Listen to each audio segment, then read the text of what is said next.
Bog' Shamolda obyektga kelganmiz, e'tibor berasizlar. Bog' Shamolda obyektimizda xo'p, chekka qismi letniy kuxnya bo'ladi, uni yonida 6 metrlik zimniy kuxnya, uni yonida esa kuxnyaga kirgani prixoshka bo'ladi.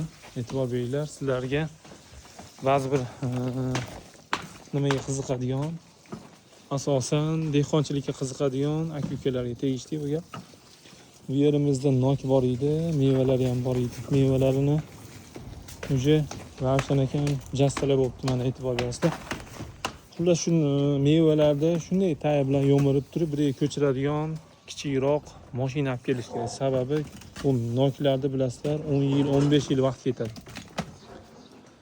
Agar gapim to'g'ri bo'lsa yozib ketinglar. Sababi mana onaram ketdi, ona tayyor mevalar bor edi. Bu yerimizga bino tushadi, bir etajlik. O'sha xudo xolasa 12-15 kunda yakuniga yetamiz, nari berib borsa.